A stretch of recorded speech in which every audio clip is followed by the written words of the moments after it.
En el marco del Día Internacional del Cooperativismo, que se celebran los primeros sábados de julio de cada año, la Cooperativa de Agua, Energía y otros servicios comunitarios 2 de Mayo Limitada ha realizado una jornada donde distintos cooperativistas de distintos lugares se han congregado en el salón de actos de eventos del Hotel Austral, y realmente fue una jornada muy productiva con la presencia de todas las cooperativas de la FESEM, cooperativas de agua potable de Pueblo Ilia, las Miscop Gas, cooperativas también que tienen que ver con el ámbito escolar, como por ejemplo la cooperativa de el BOP número 7, Ecoresi, que también es una cooperativa de aquí de 2 de Mayo. Y por supuesto, en esta oportunidad tuvimos la presencia de la ministra de Acción Cooperativa, la señora Liliana Rodríguez, que nos acompañó durante toda la jornada. La jornada tuvo momentos muy ilustrativos en cuanto a los temas cooperativos que allí se realizaron en forma de conferencias magistrales. La primera estuvo a cargo del profesor Pedro Luis Butenbender, que es miembro de la Universidad de Ijuí de Brasil, que vino acompañado de la doctora Bárbara Rigi Sensi, que también tuvo su aporte muy importante junto con Pamela Ordóñez, que vino en representación de Energía de Misiones, y que han tenido a cargo las disertaciones que, por supuesto, fueron muy bien recibidas y aprovechadas por todos los que estaban en este momento compartiendo esta jornada en conmemoración a un año más del Año Internacional del Cooperativismo. Pudimos conversar también y tuvimos la palabra del profesor Pedro Luis Butenbender del Brasil. También charlamos con la ministra que nos acompañó en este momento, Liliana Rodríguez, y también tenemos un saludo que queremos compartir con usted del presidente de nuestra cooperativa, el señor Ángel Albino Cuzuca. Todo esto en este programa especial dedicado al cooperativismo de Mirada Local. Estamos hoy acá en 2 de Mayo, Misiones, Argentina, viviendo la importancia que es el cooperativismo para la sociedad local, regional y mundial. El Día Internacional del Cooperativismo, involucrado en el Año Internacional de las Cooperativas con el propósito de construir una sociedad mejor, es no un desafío, es una oportunidad para que las personas, los ciudadanos, las organizaciones conjuntamente construyen una agenda de prioridades para una perspectiva de un mundo más sustentable.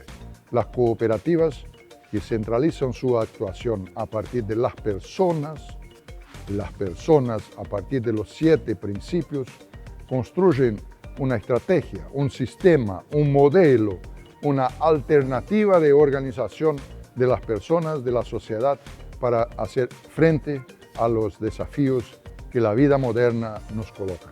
Por lo tanto, si quieres acompañar la construcción de una agenda de esperanza para un mundo mejor, acércate de una cooperativa, fortalezca a suya y venga a incorporarse a esta que es una construcción colectiva. Buenas tardes, estamos acá en 2 de Mayo, vinimos a un encuentro de cooperativas eléctricas, también nos encontramos con cooperativas escolares, donde vinimos a compartir una tarde de encuentro, de charlas, de anécdotas, hablando un poco del tema energético, del cooperativismo, la importancia del cooperativismo en la actualidad, en estos momentos, hoy en la Argentina, en Misiones, y la verdad que hemos pasado un rato maravilloso. Empezando hoy, día viernes, a festejar o a conmemorar el Día del Cooperativismo, que es mañana, sábado. Así que quiero mandarles a todos los cooperativistas de la provincia de Misiones un fuerte abrazo, decirles que juntos podemos hacer un mundo mejor y que estemos en este trabajo con responsabilidad, con compromiso que llevamos adelante siempre, poder hacer un poco más grande a nuestra querida provincia de Misiones. Un abrazo fuerte para todos, feliz Día del Cooperativismo. Buenas tardes, hoy estamos reunidos las cooperativas eléctricas y cooperativas escolares y cooperativas que nos visitan el 2 de mayo en el marco del Día del Cooperativismo que va a ser mañana sábado. Y bueno, se nos ocurrió armar una jornada de trabajo como estamos acostumbrados a la cooperativa, donde hablamos un poco del cooperativismo, de la historia, de las necesidades que tenemos. Compartimos anécdotas y también después hablamos un poco de la transición energética, que es algo que se nos está dando todos los días. Hablamos un poco de las generaciones renovables, la solar, la situación de la energía en la provincia, en el país y en el marco internacional, porque también tuvimos la visita de la gente de Ijuí, Brasil, donde tratamos de compartir experiencias y buscar soluciones en conjunto. Se constituye no como una tercera vía, es un equívoco, mas que combina la libertad económico-social con la estructura de la solidaridad colectiva, que por eso era entendida como un papel del Estado. Se constituye esta como una estrategia, esta como un par de principios, 7 no es un par, 7, un conjunto de principios, un sistema, un modelo de organización que no es pública, que la cooperativa tiene de administración, es privada, pero que es colectiva. Es pública por su naturaleza colectiva. También no es del Estado, no es del gobierno, no es el presidente, el gobernador que pone la mano y tiene por sus políticas públicas influencias positivas por quien ser natural. También no es privada por privada, Espinosa, porque tiene esta característica. Luego les comparto una comprensión que es un poco filosófica, que en el mundo no hay empresa privada, no hay propiedad privada. No existe nada que sea tan privada que no necesita de lo otro antes o el otro después. Podemos poner una portera en nuestra propiedad, sí, por la ley es una propiedad escriturada, privada. Todavía ella es impulsada por cosas que acontecen de afuera para adentro y de adentro para afuera. Basta estarmos vivos, inclusive muertos, generamos influencias para la colectividad. Entonces somos públicos, no de naturaleza público-estatal, que por eso hay dudas lo que cabe al Estado hacer o que cabe a la iniciativa privada hacer. Es una otra conferencia.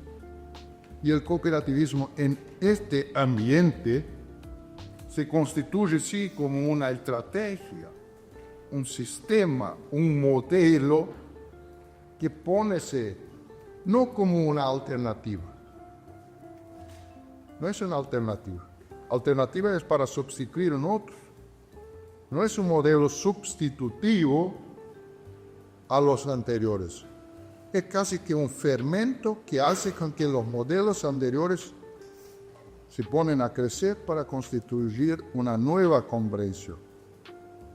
Y esto no empezó desde ahora. Nuestros antepasados, estamos cercanos a los 400 años de la historia de las misiones, por ejemplo. Y dice con que en este territorio misionero TRIC y con esta proyección fue el pasado, donde está en el centro del mundo, no de las naciones. 2 de mayo. Ustedes consiguen comprender que el resto del mundo, Rusia, Ucrania, Japón, Estados Unidos, están en nuestro alrededor.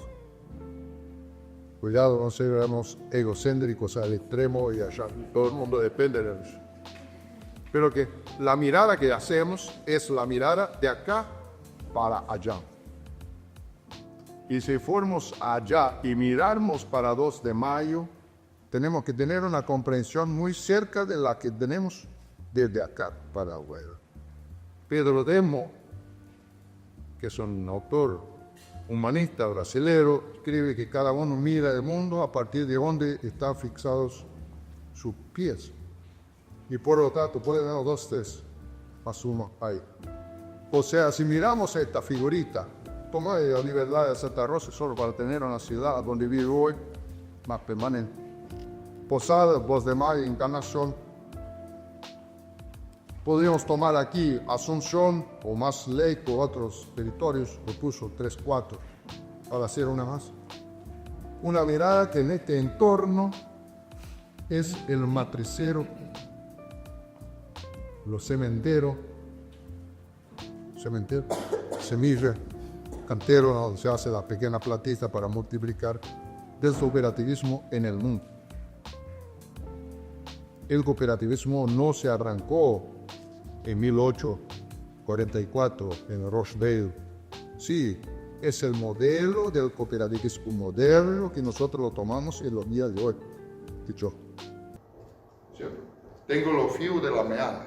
O sea, tengo un otro fio de meada que muestra que ustedes seguramente conocieron muy bien nuestro Papa recién, Francisco Arraño, argentino.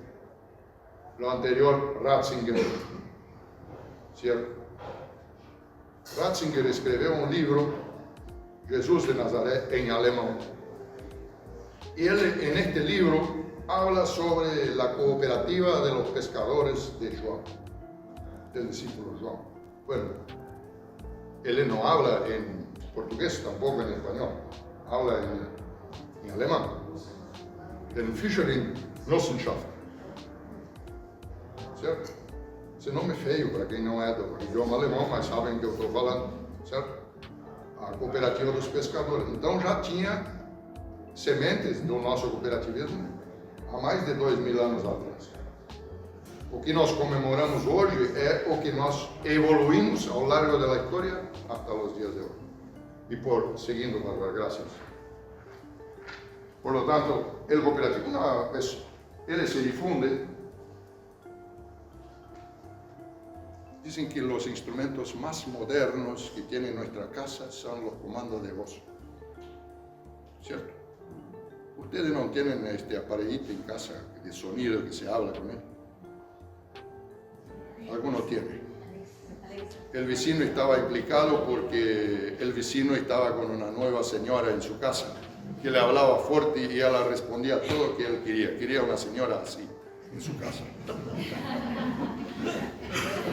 Acá estoy con un instrumento que no se necesita apretar más. Solo comando de voz. Bárbara, no.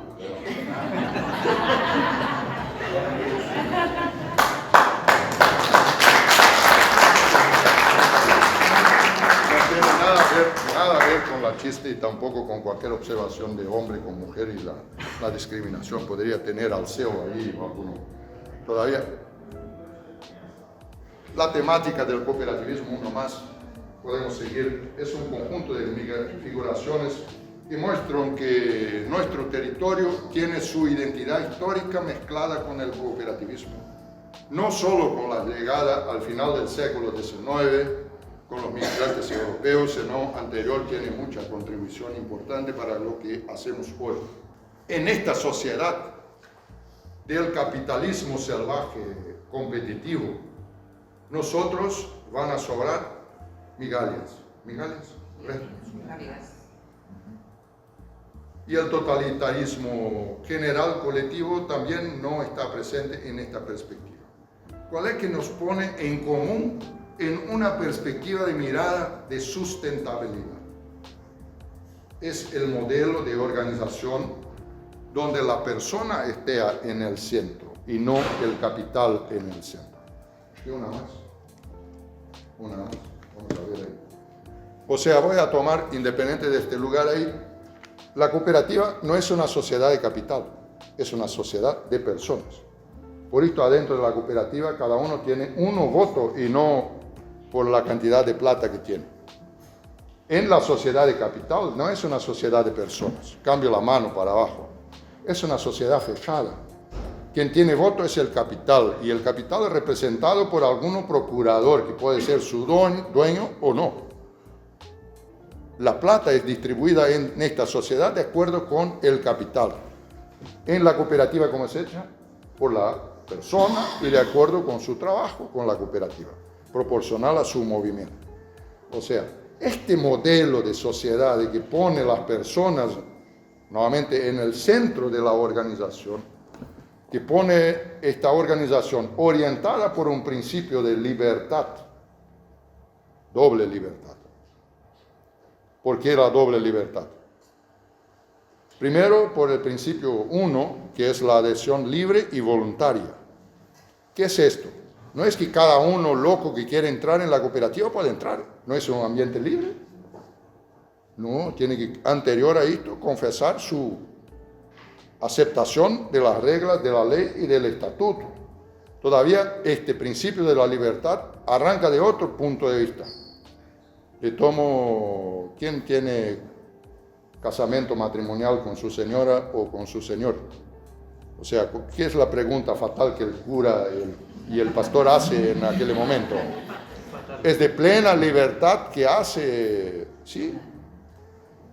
Sí, el suegro ya sacando la arma ahí, vamos a ver si, brincando un poco.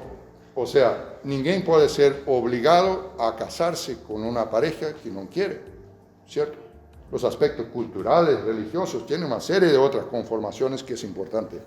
Todavía en la cooperativa, ninguém puede ser obligado a ser parte. Cada uno es de su propia libertad. Y esta libertad le acompaña hasta el final, que es, yo quiero salir de una cooperativa. ¿Alguien puede impedir, Ángel, un socio de salir? Cumplido, claro, con su cuenta, su deuda, si tiene deuda, primero va a apuntar, posteriormente su libre. Entonces, este tipo de modelo, orientado por los principios, los 7, no necesito reprisarlo porque estamos en un ambiente, generan una capacidad de fortalecerse adentro, entre sus miembros, digo usted, Pichón, su protocolo, por y con asociados y por asociados.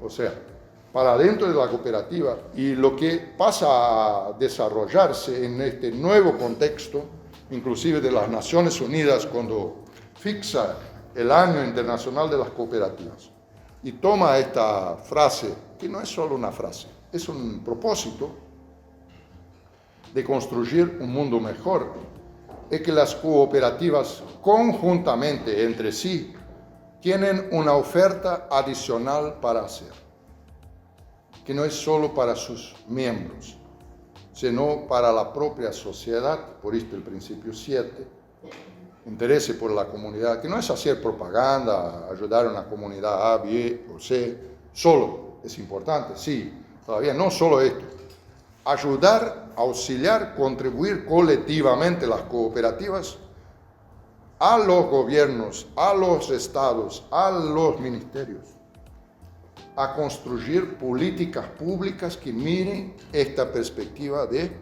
inclusión y de sustentabilidad.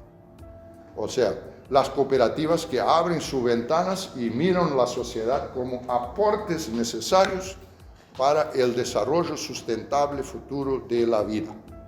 No es solo la estructura económica, social, ambiental, sino también institucional. En 2 de mayo, ¿cuáles son las principales instituciones, organizaciones institucionales? Las personas tienen un ciclo de vida. ¿Cuántos años tiene la cooperativa de agua y eléctrica? 161, 60. 70. 60. Mayor parte de los fundadores ya entraron para su historia. La cooperativa sigue, es una institución que sigue. Las personas cumplen su legado y ingresan en la historia por la característica natural. Las cooperativas pasan a ser, al lado del Estado, las organizaciones más estructurales y perennes de la sociedad y ofrecen a la sociedad una escuela permanente a partir de su práctica cooperativa de formación de líderes para la sociedad. No es que el presidente de la cooperativa debe resultar en intendente, gobernador, diputado, no es esto que estoy diciendo, Se for, es una consecuencia natural del ejercicio. Todavía, lo digo con tranquilidad, no estoy apuntando nada. Ahora, indicarlo. Ahora, entender que el ejercicio de la práctica cooperativa es una dinámica educativa. O sea, si hay una fuerte presencia cooperativa, dinamiza la propia organización de la iglesia, la organización social de la comunidad, la organización de las otras estructuras gremiales de la comunidad, dinamiza y contribuye en la formación de lideranzas, inclusive para el ejercicio público, político, partidario. Todavía la cooperativa, me preguntaban otro día, mas la cooperativa no es una institución no política. ¿O qué ustedes responderían a ellos? Yo tengo una comprensión que anticipo.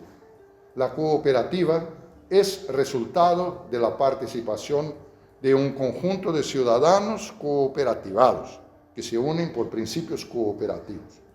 Todavía todos los ciudadanos, independiente de su interés, voluntad o no, es un ser social y por lo tanto es un ser respirante, es un ser que impulsa cosas. No necesita tampoco un día utilizar la palabra política. Todavía su existencia tiene repercusiones políticas. No es una política partidaria, no es una política gremial. Todavía un ser social que interage en su contexto todo. Por lo tanto, si las cooperativas son resultado de la acción de los miembros, las cooperativas, por su propia naturaleza de propuesta económico-social, es también una manifestación política colectiva, multipartidaria, transpartidaria, interpartidaria. Porque estamos en una fase que nuestros países están un poco, así parece que uno es gloria y otro es la cruz, y otro, ¿cierto? Estamos mucho allá de lo que esta terminología cuando tratamos del cooperativismo. Por lo tanto, yo dejé 6 puntitos ahí, ya la velocidad de las cosas, la conectividad, la intangibilidad, la innovación, el cooperativismo y los temas de los objetivos de desarrollo sustentable. No que los objetivos sean la salvación, es una mirada colectivamente pactuada y ya estamos cerca de los 30. Seguramente 2026, 2027 va a se conformar a partir de una nueva realidad del planeta, nuevos objetivos, no sé si cambiando unos, incorporando otros, pero que me parece algo se acerca ahí. Yo tenía uno más, 2, 3 cositas y vamos a ver si anda correcto. Uno, ¿cómo va a pasar? Porque cerró mi tiempo. Esta es la pregunta, ¿cierto? El cooperativismo pulsa en los ojos de todos los que miran la perspectiva de una sociedad más justa, más inclusiva y sustentable. Entonces cabe la pregunta, ¿por qué entonces las cooperativas tienen tanta importancia y cada vez mejor? Y no solo nuestra cooperativa acá, el sistema en el mundo.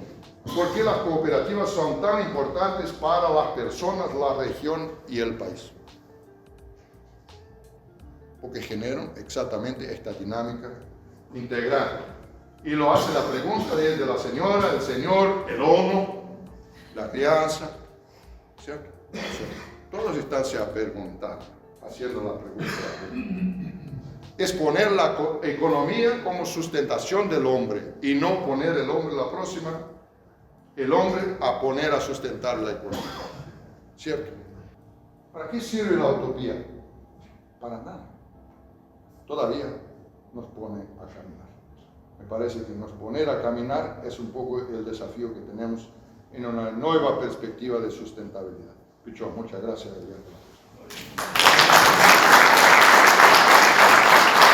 Son temas que para mí tiene todo que ver el cooperativismo y la transición energética. Quiero agradecer mucho a la cooperativa Aguas y Energía por esta oportunidad, a Ángel que nos recibió hoy muy bien, al CEL que hizo esta articulación y bueno, yo soy más que pasadora de slides, ingeniera eléctrica. No, tranquilo. Y ahora estoy estudiando desarrollo rural y pensando acerca de las comunidades resilientes al cambio climático en la Universidad Federal de Rio Grande do Sul, junto al grupo de pesquisa Tecnología, Medio Ambiente y Sociedad. Entonces, los convido a que pensemos un poquito sobre la transición energética, la tecnología, también como un modo de hacer mundos. Y es por eso que precisamos pensar en cómo no solo aplicarla, pero cuál es la tecnología que queremos usar y cómo ella puede ser buena. Porque también no se trata de pensar cuál es la tecnología que nos va a salvar. Quien era fuera tan simples, ¿no? Pero es mucho más que esto.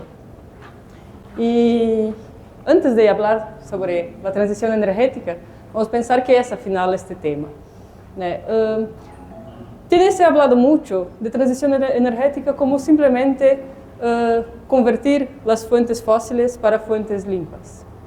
Y bueno, también pasa por esto, porque este es un tema que está muy asociado al cambio climático, que sí también tiene mucho que ver con el uso de combustibles fósiles, y sí, para enfrentarlo necesitamos otros tipos de energía integrada. Desde un modo que podremos pensar los problemas de energía a partir de una visada de la sociología, y pensar la sociología también con las cuestiones técnicas que la ingeniería trae. Hay una frase que gosto mucho que es sobre o que solo nosotros podremos saber juntos. Y para mí también pasa por esto. Creo que el cooperativismo también es esta apuesta de que solo podemos saber juntos, solo podemos hacer juntos. Y esto es mucho más do que un asunto. Es esta relación mucho más do que las partes. Entonces, pienso que desde ahí también tenemos que pensar este tema. Y claro, también, para esto necesita una gobernanza colaborativa. No hay como pensar que esto puede darse simplemente de cima abajo, o que solamente las comunidades pueden pensar sistemas que den cuenta de esta complejidad.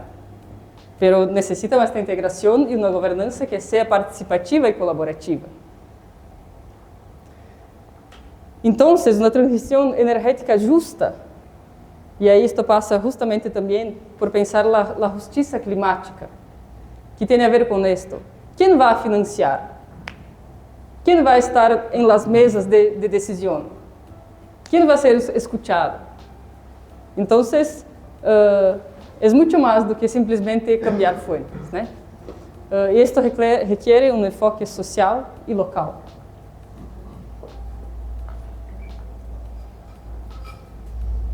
Me adianté, pero bueno.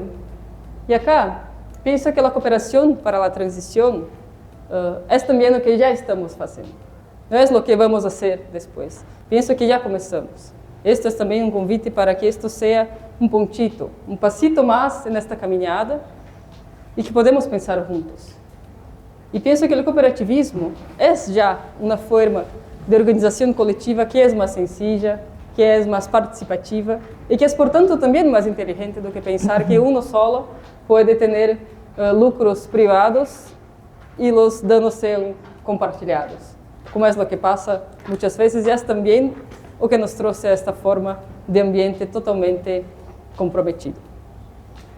Entonces, pensar dessa forma mais participativa, mais sensível e mais inteligente, é assim também que necessitamos que seja a transição energética.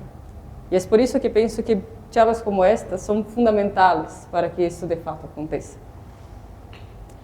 Só poderemos lograr juntos.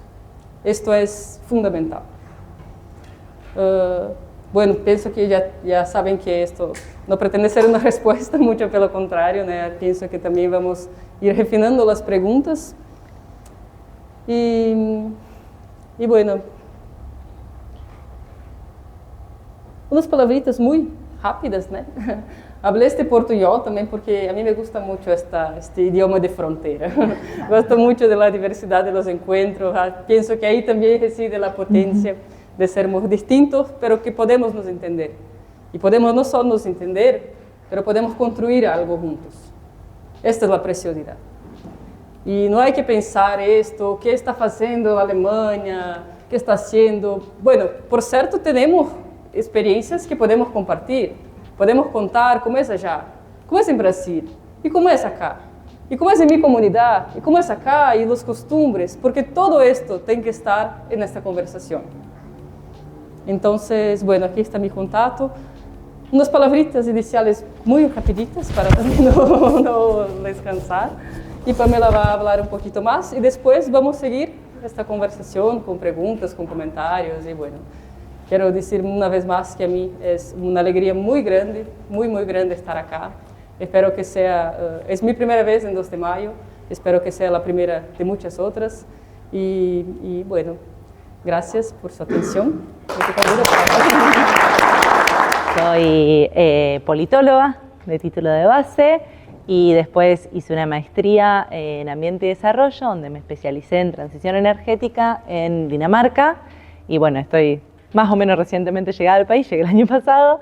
Y estoy actualmente escribiendo una tesis doctoral que viene bastante lenta, todavía el doctorado no está, justamente relacionado a lo que es políticas públicas y transición energética. A ver si lo puedo agrandar. Bueno, un poco la idea era también conversar, charlamos un poquito ayer con Bárbara vía mensaje, de qué es la transición energética, qué entendemos por transición energética y en qué situación estamos en Argentina. Y bueno, un poquito, y esto ya es más a título personal, qué me parece o qué creo que debería de tener esa transición energética. Y entonces acá las preguntas eran esto, ¿no? ¿Quién decide? ¿Con qué objetivos? ¿Para quién? ¿Con qué impacto? Y en esto yo ponía que coexisten 2 modelos, uno un poquito más centralista.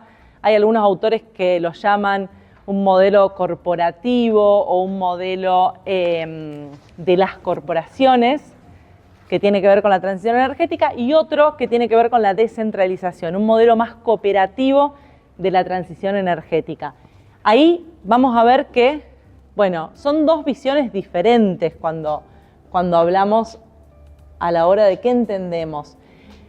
Quería hacer un repaso breve, muy breve, porque no me quiero extender en leyes y programas, pero una pregunta que me surgió cuando pensé en esto es, ¿existe en Argentina una transición energética? Digo, ¿hay intentos? ¿Hay cosas que llevan a la transición energética? Sí, estamos de acuerdo, o la gran mayoría de nosotros va a estar de acuerdo en que sí. Ahora, ¿existe una transición energética como una política integral? Bueno, ahí nos quedamos un poco más en la pregunta, por lo menos. No pretendo tampoco que lo cerremos hoy, pero bueno, yo creo que falta una estrategia integral. Hay políticas fragmentadas, hubo políticas, como vimos, hubo políticas que fueron más exitosas que otras, hubo lugares de aplicaciones más exitosas que otras. ¿Por qué? Porque las capacidades de las provincias para absorber también esas políticas nacionales son muy desiguales. No es lo mismo planificar en Chubut, en provincia de Buenos Aires, o planificar acá en Misiones. Los contextos son muy diferentes. Y a veces la inserción que tienen esas políticas públicas nacionales, por más de que sean muy bien intencionadas e incluso muy bien formuladas, bueno, encuentran ciertas limitaciones, por no decir otra cosa. Bien, importante en Argentina, en América Latina en general, es la cuestión y la mirada de la pobreza energética, donde tenemos cuánto de la tarifa le implica a nuestro vecino. ¿Sí? Porque pobreza energética, y a veces cuando se usa el concepto de pobreza energética se piensa solamente en la idea de no tener conectividad, que igual obviamente es el caso más extremo, pero pobreza energética también es tenerlo y no poder pagarlo, que te implique un porcentaje tan alto de tu sueldo que tengas que elegir si pagar la boleta o comer. Pobreza energética también es no tener una buena aislación o no poder calentar la casa en el invierno o no poder sacar el calor en el verano, nosotros acá en Misiones con las temperaturas que tenemos. Yo cuento esto a modo anecdótico, pero yo me mudé en este febrero de departamento. En mi departamento anterior yo no llegué a instalar el aire porque vivía en planta baja y yo pasé todo enero sin instalar aire acondicionado. Yo pasé enero sin aire acondicionado en Misiones. ¿Por qué? Porque tenía una excelente aislación la casa. Yo entraba y la casa era fresca, con un ventilador ya estaba. Lo tuve ahí en la caja sin instalar. Me mudé, lo tuve que instalar a los 3 días porque hacía un calor. Claro, y ahí me di cuenta de eso. Digo, claro, cuando vos tenés una buena aislación, el consumo baja muchísimo y eso también tiene que pensar la transición. Bueno, esto era un poco para traer estas preguntas de quién decide y hacia quién pensamos también la transición. Pero bueno, yo pensaba en eso, en qué pensamos cuando pensamos en la transición energética y hacia qué transición energética queremos ir. Queremos ir como país, queremos ir como provincia. Entonces, pensaba en esto, ¿no? Que la transición también es una transición política, es una decisión técnica, pero que tiene profunda implicancia social. Y en estos principios clave, que están ahí muy resumidos y escuetos tal vez, pero pensaba en esta cuestión de que tiene que ser federal porque nuestro país, y le pasa también al país vecino, son países muy grandes, con realidades muy dispares. No se puede pensar desde una mesa en Buenos Aires la solución para toda la Argentina. Ni aún con buenas intenciones lo digo, si no nos sentamos también con los actores locales y con los que estamos en territorio, los que estamos en territorio me refiero gobierno, ONGs, escuelas, universidades, las cooperativas, las distribuidoras, los que realmente tenemos una gestión de lo que es el día a día de la cuestión energética en este caso. Con una participación activa, que es esto que decía, pensando o con el horizonte de una soberanía energética que también implica la descentralización, implica poder tener nuestros propios recursos y entonces no pasar todo en una decisión de un centralismo porteño en algunas cosas. Con un concepto amplio de sustentabilidad, que no solamente vaya a lo ambiental, que está buenísimo, hay que reducir las emisiones de gases de invernadero, fantástico, estamos creo que casi todos de acuerdo, pero que también incluya una sustentabilidad social, económica, institucional y que sea inclusiva. Que sea inclusiva, ¿por qué? Porque tiene que pensar en esto, en que los sectores que ya están hoy marginalizados no queden más afuera. Esta necesidad del diálogo real entre la nación, las provincias, las cooperativas, las distribuidoras, la ciudadanía. Pensaba en esto, ¿no? Que no hay transición impuesta que funcione, que queda en el plan pero queda trunco. ¿Por qué? Bueno, porque no funciona si no se piensa también con los pies en donde se hace. Bueno, y esto es todo. Les dejo estas frases nomás a lo último, de que no se trata de cómo generamos energía, sino también de cómo pensamos habitar el futuro, y que lo mismo que decía acá la compañera, que la transición no es un estado de llegada, es un proceso en disputa y que requiere voluntad, planificación y mucha participación. Así que les agradezco un montón y les agradezco por este espacio de diálogo, de conversa, y me parece que estaría buenísimo poder abrir la palabra también para que circule y que no sea un monólogo.